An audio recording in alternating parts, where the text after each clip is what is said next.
I've been experiencing some weird things in my house for years now. I think it started back in 2011. Let me explain. I came back from school with my siblings and my mother. I was 12, I think. We arrived at home and I took off my shoes and ran upstairs. I peeked inside my sister's room as I was walking towards my room, and that's when I realized something was wrong. It was all messy and everything was out of their place. I told my mom as I feared somebody had broken in, but we checked all the doors and the windows and they were locked. Now you can imagine my surprise when I saw that my room was also messy. My clothes and my mattress were on the floor and everything just seemed wrong, as if somebody had done it out of hate. We all got the creeps when we saw my sister's stuffed animals. They were scratched, torn apart, like if some sort of animal had gotten inside my house. But as I said, every possible entrance was locked. We never knew what happened that day. Things were normal for years after that occurrence, but then in 2014, I think, some really creepy stuff started to happen. One day I was alone in my house. It was a school day, but I had faked a stomach ache, so I stayed home. I have a TV in my room, so I just left my room to get some food or go to the bathroom. I was minding my own business watching something on Netflix, when suddenly I saw a human-shaped figure walking past my room. It was tall and thin, and it took the shadow a few seconds to escape my eyesight, but it felt like an eternity. It went into my sister's room, and I think it was walking out of my mom's room. Now, as you can imagine, I was freaked out. I locked my door and tried to get my mind off of it, and told no one about this at first. This is where the story gets even more scarier. My room is very big, because I share it with my brother. And one night, my sister came to our room and asked if she could sleep in the small couch we have in our room. I didn't answer, as it was really late and I just wanted to go back to sleep. But my brother did, as they are very close. We all went to sleep, and the next day, she told us she was scared but didn't tell us why. That of course made me nervous, because my sister is really mature, and it was very rare to see her scared. We went on with our day, and when the night came, me and my brother heard my sister arguing with my mom. We went in and started to hear the conversation. My sister was crying and seemed very scared and mad. I remember she said that my mom was trying to creep her out, and she ran to her room. We asked my mom what was wrong with my sister, and she told us why my sister was so scared. She said as she was falling asleep, she felt as if somebody was sitting on her bed, and then she saw a shadow standing close to her bed. Obviously, I was creeped out. My mom had also told us she had seen this shadow walking by, but that she wasn't scared of it. My brother told me that one night he was trying to fall asleep after being on the phone for hours. I was already asleep by then, but he recalls hearing a faint whistling sound that immediately caught his attention. The whistling was coming from my bed. He said it was very clear and loud, and that's what freaked him out. So imagine that something was next to me whistling while I was asleep. I forget to mention that my doorbell would ring every day at 3. It all started when one day we were all eating in my kitchen and somebody rang our doorbell. One of us got to the door just to realize nobody was there. We didn't really care because we thought it was a kid pulling a prank on us. But the next day it rang again, and nobody was there. And that of course kept happening. Sometimes it was at 3 o'clock exactly. Sometimes it was at 3:01 or 3:02. One day, my mom was outside my house, and at 3 o'clock, she was back from the store or something. When she was about to walk towards the door, she swore she saw as if somebody was pressing the doorbell button.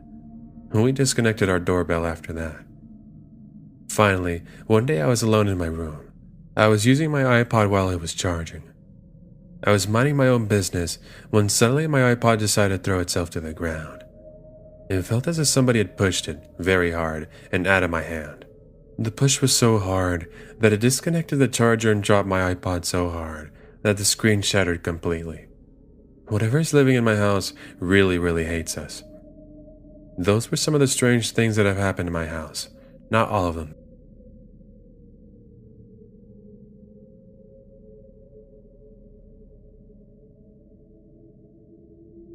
This just happened about 2 hours ago, and I'm still shaking. I live on the coast of SC, and my backyard is directly on the marshland. So I woke up and went downstairs to use the bathroom. I kept having this weird nagging feeling like I was forgetting something or that something was off, so I went to find my mother. She's a night owl and she stays up super late doing gardening and stuff like that. She even likes to feed the raccoons. So I went to my backyard and I then see her standing there about 100 feet from the back door facing the marshland. I called out for her, but she didn't hear me, so I just started walking out towards her. Once I started getting closer, she turned to face me with a completely blank expression. I asked her what was wrong. I was about 12 feet away from her and she turned back towards the marshland again.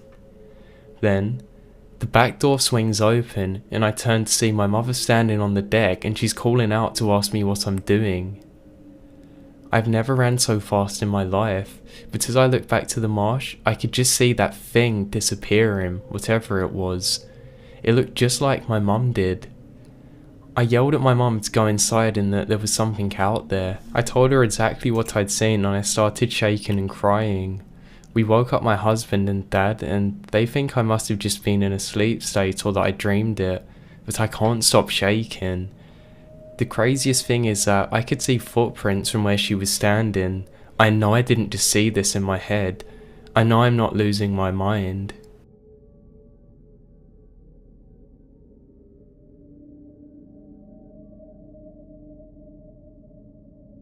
Hello, everybody. I wanted to share details of regular unexplained and paranormal activity that has been occurring at our family home for nearly 30 years. The activity ranges from cold spots and noises to moving shadows and full-on apparitions. In turn, each family member has heard or witnessed something, but some more than others. I'm interested to read what people's thoughts are on the matter, and if anybody else has experienced such things, you should write them down. I grew up in Salford, near Manchester in the UK, and we moved into what is a 2-up, 2-down council house in and around 1990 or 1991. During that period of time, it was myself, my parents, and my younger brother. I'm not sure when the activity first started precisely, but I'm aware that it is within a couple years of us moving in. My brother from an early age complained of being disturbed at night by an old man, and on several occasions would wake up and inform my grandmother, who would babysit of an evening whilst my parents were out. He would say that the man had told him to wake up for school. As far as I knew, this was chalked up to bad dreams, or a vivid imagination. However, the instances of my brother seeing this old man became more frequent and started to occur during the daytime. My mom recalls a particular day when my brother dashed downstairs, visibly upset, telling her that the man was following him and was walking down the stairs. She checked the staircase, but nobody was there. It was around this time that she had her initial encounter with the old man. When vacuuming the living room, she described seeing a pair of legs in pressed, pinstripe trousers and a knitted tank top on the torso. She says that from the bottom, the apparition was almost like a living person which stood in the room, but then it started to fade towards the top of the body, with the head of course and the face barely visible. She remembers throwing the vacuum in the direction of the figure and running through to the back of the house and outside. A few days later, she told her neighbor about what she had seen. The neighbor, of course, as you might imagine, was a little bit disturbed and told her that who she was describing was the previous occupier, an elderly man by the name Fred. He had passed away in the house, and it was a couple of years after his wife. Fred was seen on several occasions shortly after, again by my mom and brother, but also my grandmother. My grandmother told me years later of her experience, that she was helping my mom do some work in our garden when she saw an elderly man walk out of our back door and across the garden, vanishing as he walked. She told my mom of what she had seen, who in turn told her about the elderly man who seemed to be haunting the house. Although he didn't seem threatening, it really unsettled my grandmother, and coupled with my brother's encounters, she refused to take care of us at the house, and instead, we spent a lot of time at hers. To this day, she isn't particularly fond of visiting my parents' home. From then on out, sounds of walking around in the bedrooms or on the stairs upstairs when nobody was in or out of them ended up increasing, and items disappearing or being moved around became a part of the norm, particularly for my mom. We did notice that the activity was more persistent around summertime. My mom was, and still is, the person who witnessed the most activity out of all of us. Whether this was because she was in the house more or she is particularly sensitive, I'm not sure. But I believe a lot of the activity can be explained logically. What is interesting, however, is that when our parents decided to move my brother and I into different rooms, my brother seemingly stopped being disturbed by Fred, but my mom experienced more. I personally didn't experience anything until I was 14 or 15 years old, when in the early hours of the morning, I heard continuous, almost deliberate footsteps around the stairs and landing area. I remember waking up, quite annoyed of course, believing it to be my dad having a relentless night. And of course, as you'd imagine, all I wanted was enough sleep for school the next day. I called out to him to shut up and go to bed. That's when the noise suddenly stopped. No noise of feet returning to the bedroom or going downstairs. Just complete silence. Around a minute or two later, my bedroom door flung open and hit the wall. I remember jolting up and seeing nothing in the doorway, but the sound of footsteps started moving around my room. I yelled out to my parents and dived under the covers. My dad rushed down the landing and the footsteps stopped just as he came into the room. I told him what had happened and that I was frightened. He didn't laugh it off or tell me it was nothing to worry about, but instead told me to get into the bed with my mom and that he would stay in my room for the rest of the night. I found out a few years later that this was a regular occurrence for my parents, constantly being woken up by footsteps on the landing and stairs as well as around the perimeter of their bed. My parents seemed unnerved that something had started to disturb another one of their children. I'm aware that this post is becoming very lengthy, but there's so much more to tell you guys, especially as we now have a younger sister who is having her own unusual experiences. I live in my own home with my little family, and it seems to be spirit-free. But even to this day, I find I'm having conversations with my parents about the unusual activity happening in their home. The most concerning so far has been of a dark figure sitting cross-legged in the corner of my brother's room around 4 or 5 years ago. He says that he felt like it watched him for an extended length of time, and that when he tried to ignore it, he could feel and hear tapping on the headboard of his bed. Eventually, it ended up being too much for him, and he vaulted out of bed, past the figure that was sitting in the corner, and out of the room and vomited in the bathroom with fright. However, as a true show of masculinity and the obvious need to get some sleep for an early start, he went back to bed, enduring the tappings again and told whatever to go to hell, because he had work in the morning. For the past few years, my 11-year-old sister has experienced a lot of knocking noise around her headboard, similar to the ones my brother experienced the night he saw the dark figure. It's important to point out that these are occurring in different rooms and on different types of headboards. My brother's are leather and wood. My sister's are iron frame. Since a youngster, she has preferred to stay in my parents' room, but from the age of 7 or 8 years old, they knew they needed to get her out of the habit. Nowadays, my sister has it initially okay with going to bed in her room, but she gets disturbed around the same time every other night by knocking sounds on her bed and finds her way back to my parents' bedroom. As far as I'm aware, she hasn't seen anything unusual, but she definitely isn't keen on being alone in her room for long periods of time and has complained to me in the private that she thinks somebody watches her. My parents are reluctant to talk to her about what might be happening and the family's past experiences as my sister gets easily spooked. They have asked myself and my brother not to elaborate on what she may be experiencing. My belief is that it could be attributed to the telekinesis theory of young children, especially those nearing or going through puberty, which can make things happen around them without realizing. But my mom is on the firm understanding that my sister may be encountering a spirit. My mom has recalled the following story a couple of times to me. I'm not sure I believe it to what she thinks it is, but I find it fascinating nonetheless. On the night my grandfather was dying, a little over 10 years ago, my dad had been told to come to the hospital with his siblings. My mom was heavily pregnant at the time and chose to stay at home and await the news. She remembers sitting in the living room watching TV when she could hear knocking on the front window and on the front door. It is a knock that members of our family do when visiting our house. My mom assumed a relative had come over regarding my granddad and looked out of the window to see who it was. The only thing is, nobody was there. She thought it unusual, but brushed it off and went into the kitchen to make a cup of tea. Again, the noise of tapping on the window and the front door happened again. But as she was about to see what it was, the noise of running came from across the landing and down the stairs, stopping at the front door. Thinking it was my brother and something was wrong, she went to go investigate. Nothing, though. She said she had the most uneasiest feeling at this point, and something just felt very off. Shortly after, my mom received a call from my dad, informing her that my grandfather had passed away. That's when she realized the knocking had happened around the same time he passed away. To this day, my mom believes that my grandfather may have been trying to visit his son, and Fred wasn't happy about another spirit entering the home.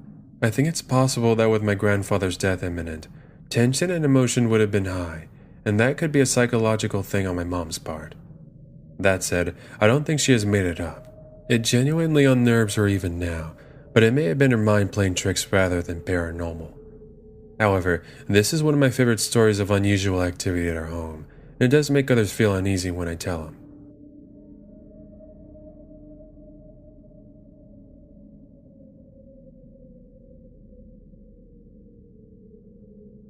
I first heard this story when I was in college.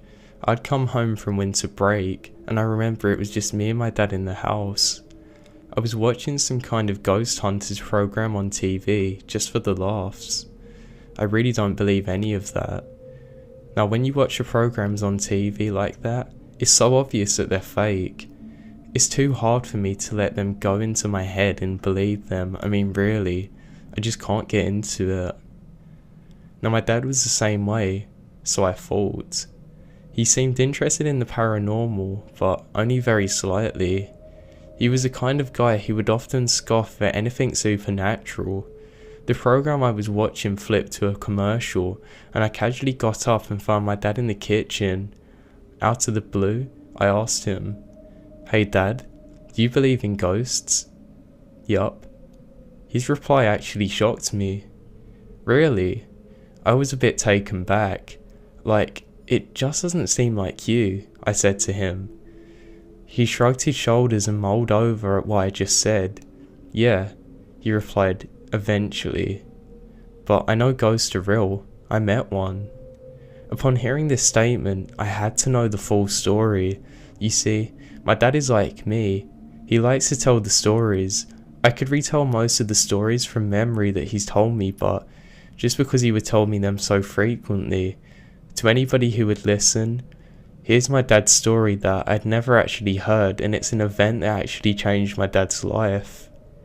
To this day, I don't know if I believe it or not, but when somebody is so influential in your life and tries telling you this, and they're so down to earth, you kind of have to believe it. Now though he never brings it up when I talk to him about it, I swear it's completely true. There is no exaggeration, and I have no doubt in my mind about what happened. So here is the story in my dad's words. It was back in the house in Tacoma, where you grew up until you were about 4. My parents still lived in the house, but I was going to college. I was back visiting them for the weekend.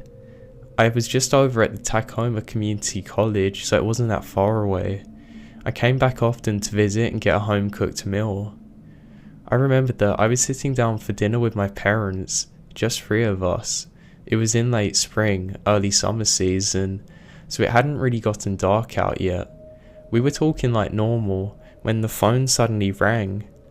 It was in the kitchen. My mom got up and answered the phone, leaving my dad and me in the room together alone. After a short while, she called my dad into the kitchen as well. "Leo, can you come here for a moment?" I remembered she seemed worried, like her voice was shaken. My dad wiped his face, got up and joined my mum in the kitchen. They weren't in there for long, but they were quietly talking, and it felt strange. After a few moments they come out of the kitchen. They had their coats on now.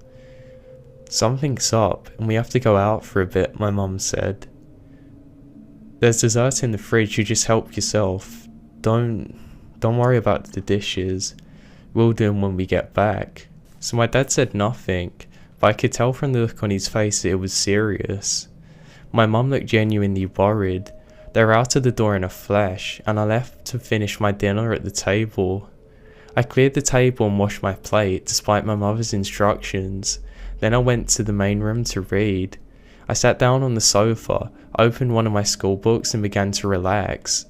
Hours went by, and my parents still hadn't come back yet, and it was around 11 o'clock. My parents still hadn't come back, so I went to get ready for bed. I walked up the stairs, making my way to the bathroom. I suddenly heard the strangest sound.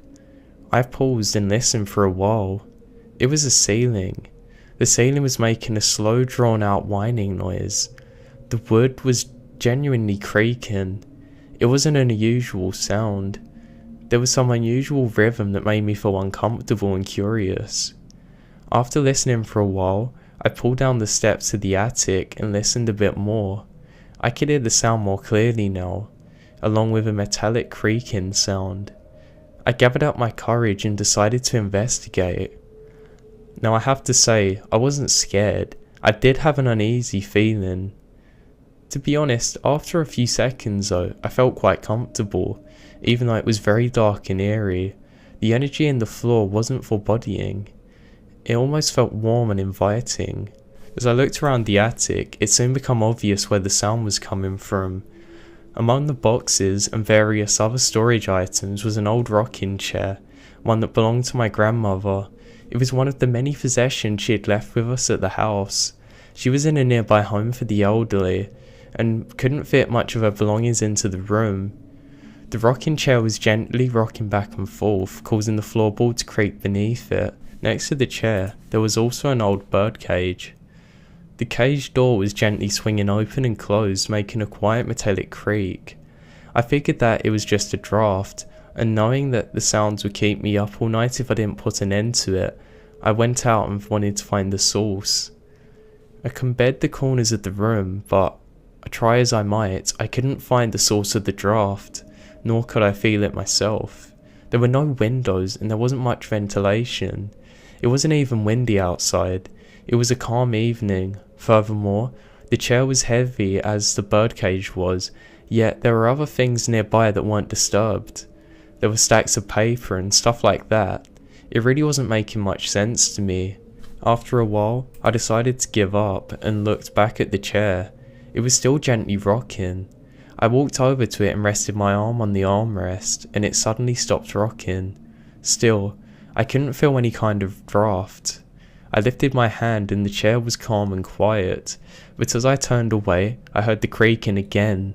I turned back and the chair was still rocking. It was really strange, but as I said before, it wasn't really creeping me out much. I just shrugged it off and walked over to the bird cage.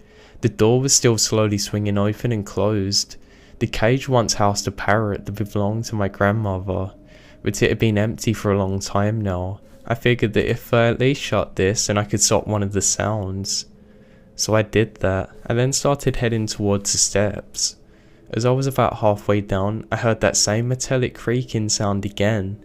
I looked behind me and the door was back open, swinging once again unlatched, right alongside the chair which continued rocking like before. Something had unlatched it. I sure hadn't done it myself. Now in any other circumstance I would have been scared out of my mind, but for whatever reason I wasn't. I just didn't feel easy. Now a rocking chair and a birdcage aren't really the most scary things anyway. I just ascended the attic with a last glance at the strange behaviour. I then went about my bedtime routine. The creaking sound continued for a while and I couldn't sleep for it. I went back downstairs to where I could hear the noise, and I continued reading. It was a little after midnight when my parents pulled into the driveway. They came in and found me reading, and they sat down with me. My mum was crying. They explained to me that they had spent the night at the hospital where my grandmother had just passed away.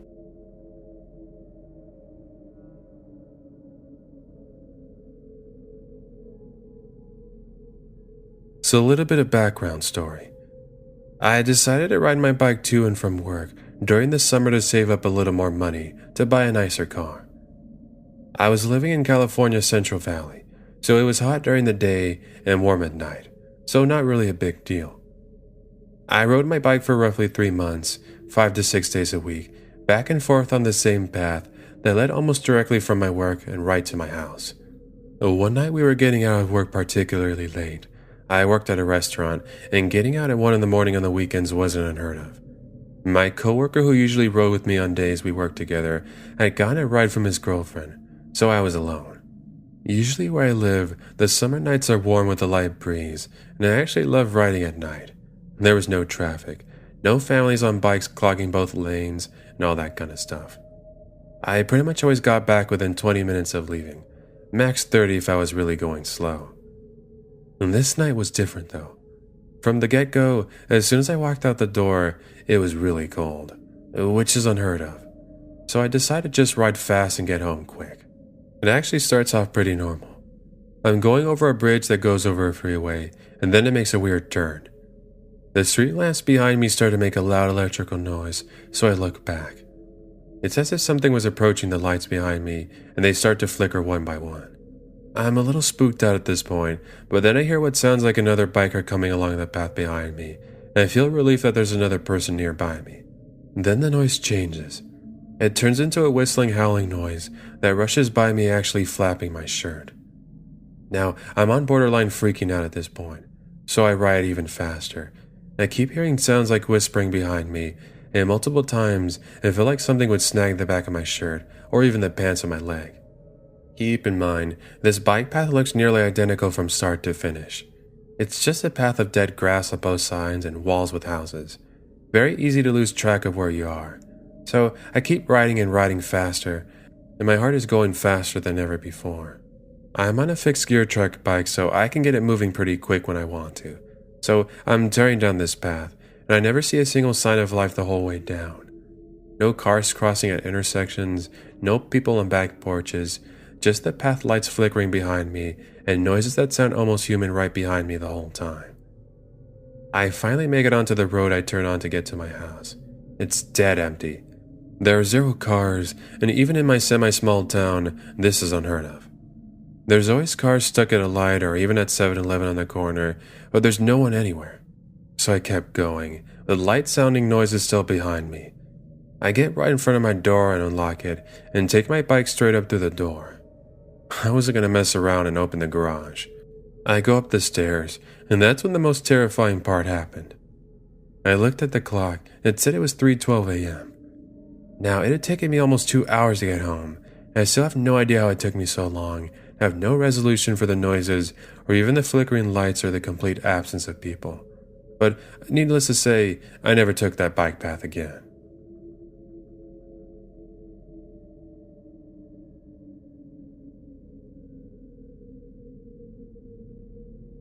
I've been a police officer in Mineral Wells, Texas for about 5 years now. If you're wondering, Mineral Wells is about 50 miles west of Fort Worth and has a population of about 16,000. The people here are salt of earth type people, God-fearing, hard-working kind. But something has always been a little off about them, almost like they're carrying a secret that nobody's supposed to know. Mineral Wells become a ghost town after about 7 PM. That's at all of the drive-in stops, and it's really eerie to be honest. It's very safe for my patrol car though. Now in the 5 years that I've been there, I've never seen anything or heard anything strange. I don't believe any of the things I hear most of the time. If I hadn't had my own strange experience when I was a child, I'd probably be thinking I was crazy, but I'm not. The thing is that sometimes things happen that are truly unexplainable. They are real. I'd like to relay one of those experiences to you. Perhaps I can tell you. I have a ton. Now, to understand Mineral Wells, you have to know about its history. I learnt most of this when I visited the Historical Society after about 6 months of moving there. Apparently, it was founded in 1881 by a guy named J.A. Lynch. After Lynch dug up the first drinkable water, he claimed that there was something strange about the water though. Apparently, it was able to cure some of his wife's illnesses. It was almost like miracle water. Very soon after, word got out about this miracle water. Quickly, a second well was discovered, then a third. A woman decided to drink from the third well to try and cure her dementia. Guess what? She was miraculously cured.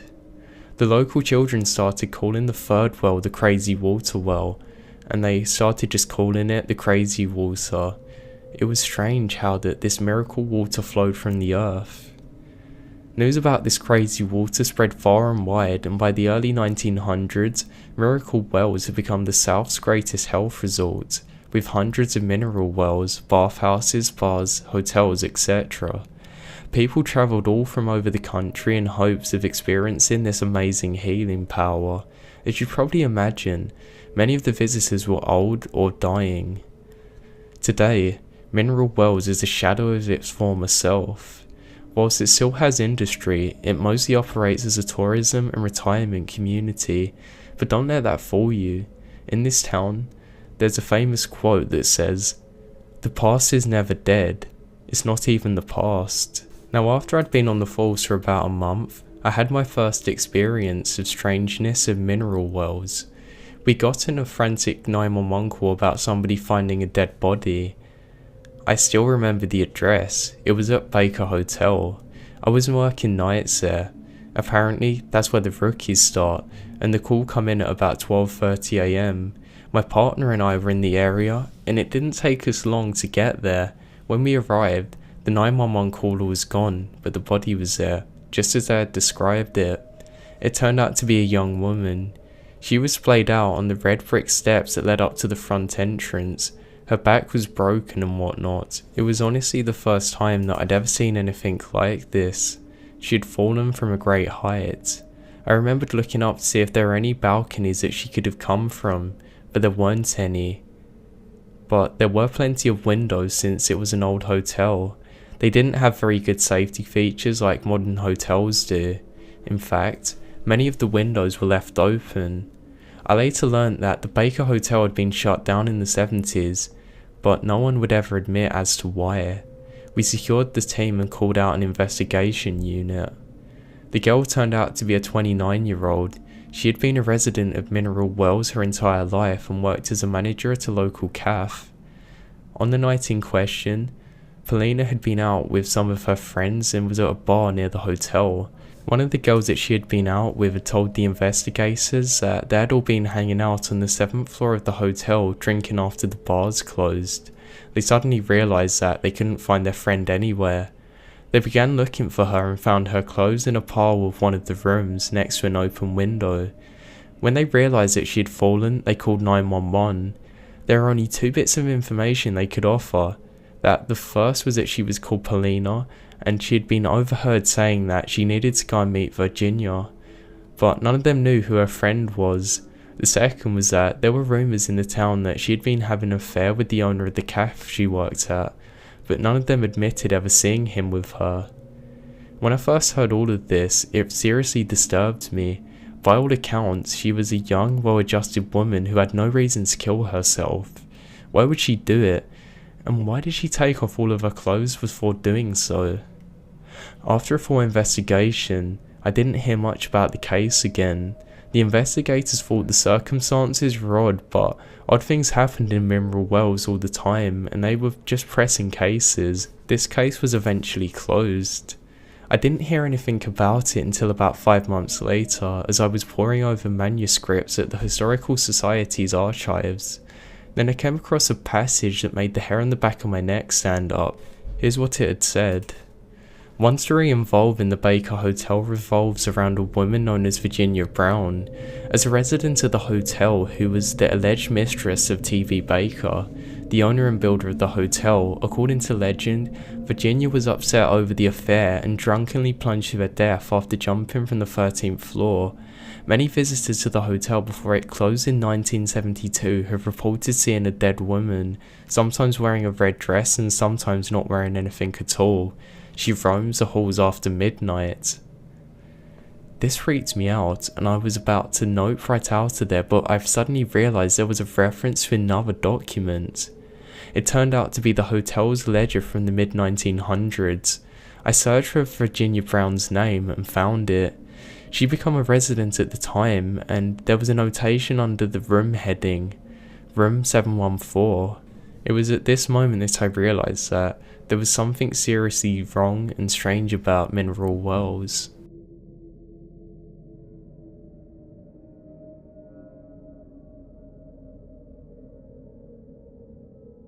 I've got a story that I rarely tell, because it always freaks me out. At the time I was 18, just graduated high school. I didn't go to college right away. I actually took a break and picked up a second job instead. For my second job, I worked a third shift, 10 p.m. to 5 a.m., with 4 other people on a rotated schedule. No more than 3 a night, sometimes 2. After a few months, I became friends with my coworkers. We'd take smoke breaks and eat lunch in the back, play music, etc. Honestly, it was a chill job and I actually liked it. Working at night can mess with your brain though. I realized that. However, my body had completely adjusted and I was always energetic and ready to get the shift done. At this point, I should probably say that when we worked, all the doors were locked and there was absolutely no way to go in or out without triggering the nightly alarm that automatically sets. One night when we showed up, before our manager left for the night and locked up, he told us it would only be my coworker, I'll use the name Mike, and I, as our scheduled third, we'll call him Jake, called in sick about an hour ago. Me and Mike had no problem. I was probably closest to him because he was my age, and I had my dad as a teacher at his school. We start our usual routine with walking around the store with my manager to ensure nobody is there. Then we check the alarm and watch him lock the doors on his way out. We decided the first order of business was to smoke a cigarette in the back of the warehouse. The smoke detector was a good ways up, and we never had an issue with setting it off. Now, here's where it gets wild, so stay with me.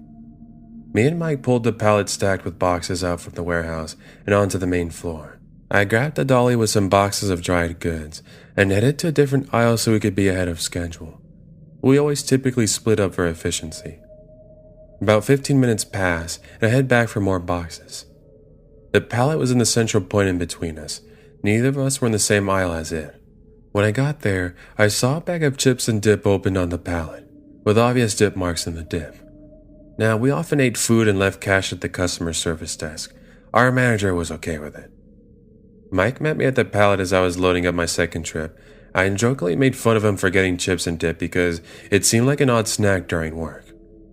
He looked me dead in the eye, and I saw his face visibly change and say, "Oh man, that's yours." Apparently, my face did the same when I told him it wasn't. Obviously, Jake was there pulling a prank on us or something, and the manager went along with it, right? Well, no. At this point, we decided to be logical and check the store to catch whoever is doing this. We both have goosebumps the size of mosquito bites on our arms as we try to laugh it off, but something just felt off. Way off. It just seemed a little colder and we were both on edge. We sweep the warehouse in the back and the break room and we don't find anything. No dice.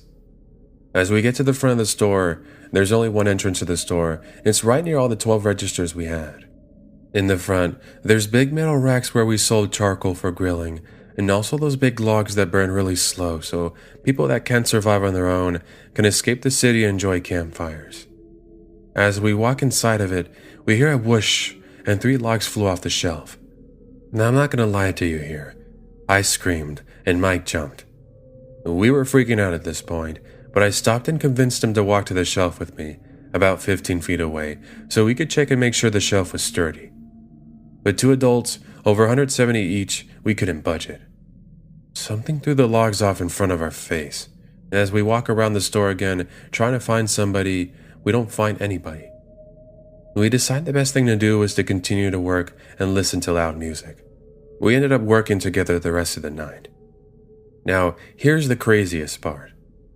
We got done a little early, so at 4:50, 10 minutes before day shift came in to relieve us, we started goofing off on those electric scooters for the handicapped that were parked in the front. It's critical that I tell you the front had big glass windows, so you could see both in and out from the parking lot.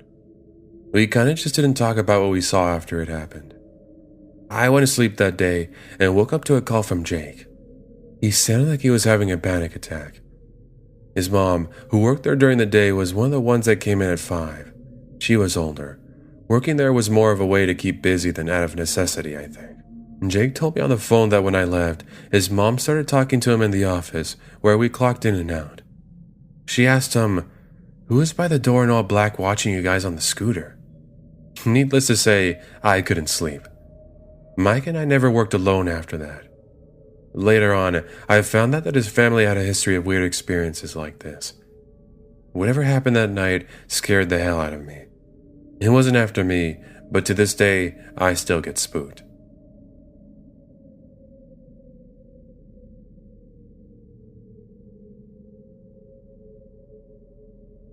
I live deep in the Alaskan bush.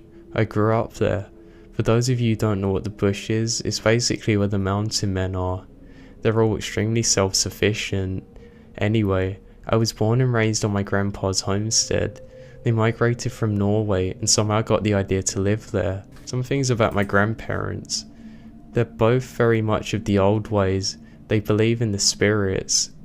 Also, they're very used to living off the land. Now, when my grandparents moved to their homestead, they made friends with our closest neighbours who are a few hours away. They are a tribe of Native Americans who refer to themselves as the Dene. I think my grandparents got on well with them because they had similar beliefs. Anyway, I remembered waking up in the middle of the night out of a heavy sleep. Not groggy at all, like I'd just been awake for hours. Normally I'd go back to bed, but for some reason I felt the need to get a drink of water. I wasn't even thirsty. I just felt the need to get a drink. I remembered opening the fridge, grabbing the jug of water and pouring myself a glass. I don't know how to explain this part. I tried to put it into words for 15 years. I felt a compulsion to look to my right and just out of the kitchen window. I wasn't forced or anything, it was just a nagging feeling. That's when I saw it. It literally gives me nightmares to this day. I thought it was an animal at first, unlike anything I'd seen before staring directly at me. It had the antlers of an elk, but its face was messed up. It was almost demonic looking. Its eyes given away that it wasn't normal. It had forward-facing eyes, almost like a predator. It was very dark and I could barely see, but it had milky white teeth. Its mouth was in fact moving, but I couldn't hear what it was saying. It just stared at me. I wasn't afraid. It just felt like the sense left my body. I stared back for about 20 seconds, turned round and went to bed. I was just confused out of my mind. I was sure that I was sleeping this. I knew it wasn't anybody messing with me because how far the house is away, or if they were, it was very strange. The next morning I heard my father cussing and yelling, telling my uncles to grab their rifles and hunting gear. We had this big insulated chicken coop that could pass as a barn anywhere else, that we chained up every night so wolves or bears wouldn't get in. Well, something smashed into that coop and killed all the chickens. It's never happened before and never since. I remembered that as all of this was going on, I saw some of the tribe men talking to my grandfather. No big deal. They stop by every once a week to check up basically. My dad is still shouting and annoyed. I think it was an animal that I saw last night. My dad starts asking me for the details when I explain what I saw, and my grandfather and the Native American men immediately stopped talking. They came over and asked me to be very specific. I was sure I was dreaming about it being 9 yards tall. They then started talking amongst themselves and to my grandfather for a bit and said they'd be back ASAP. When asking what the hell was going on, we were told that we were visited by a paranormal spirit and that it was very dangerous, and out of respect that they would not talk into any more detail about what had happened. We were told never to talk about it, since speaking of it gives it power. None of us had this, but I had to get it off of my chest. I now live in the southwest US now, but to this day, I will not go into the forest alone or for extended periods of time.